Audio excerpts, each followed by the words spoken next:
Kitchen Nightmares, Equestrian Misadventures, Chapter 15. Intermission, morning of the trip to the Griffin Lands. Gordon began to stir as the soft golden rays of the morning sun steadily shone on his face. The gentle warm feeling was relaxing and invigorating for his mind and body. It was probably the most restful sleep that the human chef had in a while.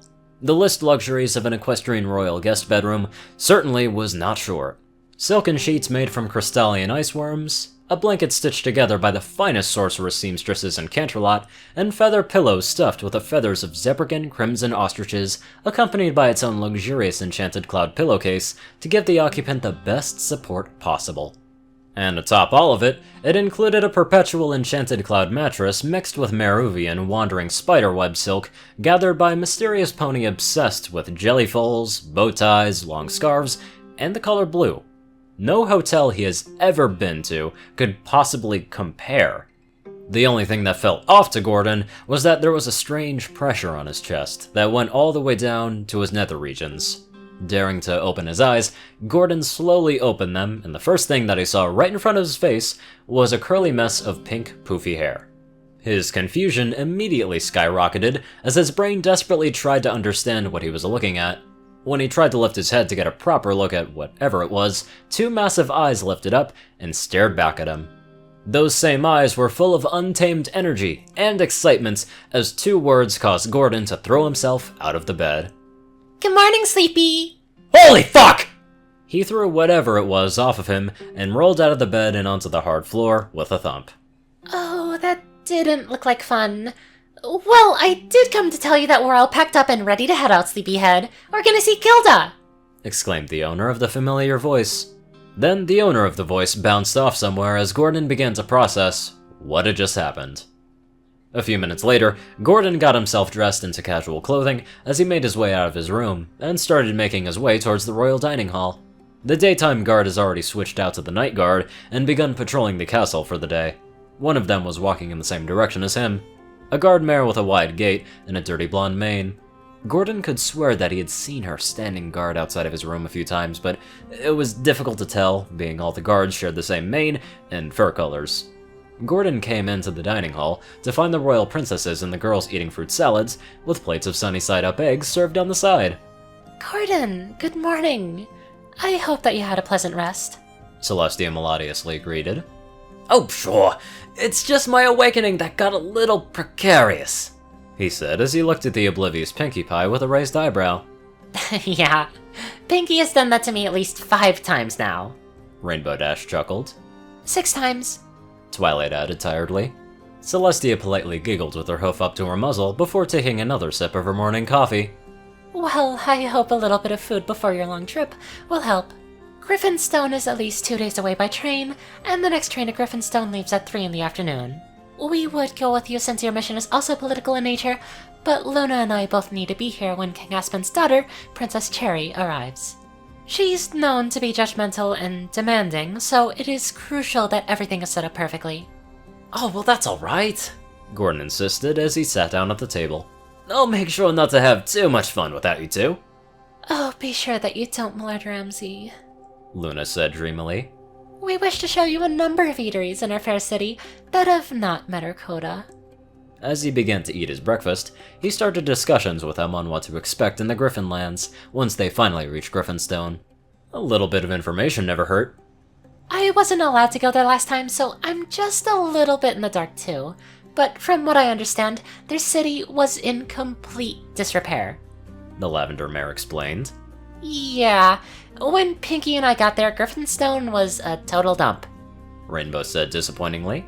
Griffins were living in rotting houses, their food supplies looked pretty low, and their city defenses looked really awful. Oh, also, there was a lot of messed up books, destroyed buildings, broken branches, and it looked worse than a New Year's party at my house. Pinkie exclaimed as she stuffed her face with fruit. Well, your house always looks bad after every party, Pinkie darling. Rarity snidely remarked. True, but it's more fun that way.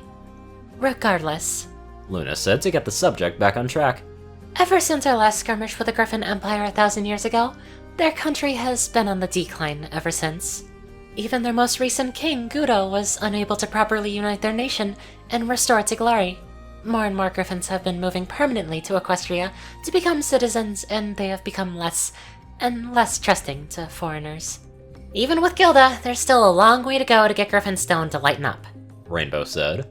Oh, so a town filled with aggressive douchebags, Gordon reiterated.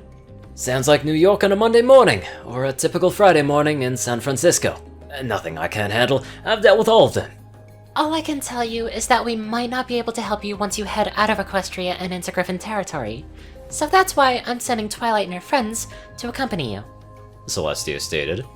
The biggest question, though, is who am I supposed to be helping and/or improving? Celestia grabbed a skull with her magical grip and handed it off to Gordon, who unfurled it and read the message inside. We received a message from our elite Solar Guard outpost there in Griffinstone. Apparently, the same mysterious afflictions affecting Equestria has also been affecting some remote cities and towns. One of our elite Praetorians there fell ill after visiting a local bakery. I believe they called it Greta's Baking Company. Oh yeah! Dashi and I know Greta! Pinky exclaimed. Since we have returned from the moon, we personally have picked our best and brightest of our guard ponies to become our elite Praetorians, Gordon Ramsay. They go through the most rigorous training of body, mind, and spirit, and learn war tactics that haven't been used since our suitor Lord Leonidas was still alive. If something has caused them to fall ill, there is surely something horrendous there that deserves our attention. I must implore you to find whatever is causing this. I'll certainly give it 110% of effort, Gordon replied. Who is Greta? Twilight asked. I don't think you mentioned her. Oh yeah, when we visited Griffinstone to help them with their friendship problem, Greta was Gilda's neighbor, I think. Gilda tried being friendly with her, but she didn't like her at first. But after Pinky's little baking lesson, they hit it off pretty well. From her last letter, I guess they've been doing okay, but that's been a long time ago since her last letter. I just hope everything is alright. Didn't you tell me that she was, asking about me, Rainbow? Spike nervously questioned. Yeah, it's kinda embarrassing. Ever since she saw you in Ponyville, she's been wanting to properly meet you. Something about seeking a potential relationship with another carnivore. I don't know. She shrugged. Twilight and Spike's face heated up. Gilda's a big birdie. She'll be okay. Pinky assured. If she isn't alright, we'll just have to do something about that. Pinky giggled mischievously, causing everyone in the room to give her looks of concern and vague fear. After breakfast, the princess helped Gordon gather the rest of his crew as he started packing for their long train ride. Rainbow sent a message to her friend there in the city that they would be arriving soon. That way, they could have a guide throughout the city. Rarity spent the day buying cold weather clothing for the entire group in the city before they had to head to the train station. She had enough money left from the spring business rush to splurge on many expensive things. Twilight was in the Royal Library for a few hours, reading up on Griffin politics in an attempt to be sure that she could be as diplomatic as possible when visiting a foreign land. Pinky was holed up in the royal kitchen, baking a giant cake for Gilda and planning a party for her. She had learned that her birthday was a few weeks ago, so she took it upon herself to plan something great for her. Applejack, Fluttershy, and Spike remained in the castle as they accompanied Celestia for a few hours to observe her day court. It was relatively boring, listening to all of the whining politicians, some having ulterior motives, which Celestia spotted almost immediately. Like every day, a few noble ponies even came in, trying to court the princess to gain a higher position of power. Each time, Celestia was forced to gently put them down and send them on their way. It concerned Applejack greatly for the princess's safety should a noble pony decide to take his advances a few steps too far. The hours passed until it was finally time to head off to the train station. The sun was still high overhead, and the temperature slowly began to rise. Gordon and his team gathered their equipment as they followed the girls back across the city. The princesses took a few minutes to see them off as they finally departed for the Griffin lands far to the north.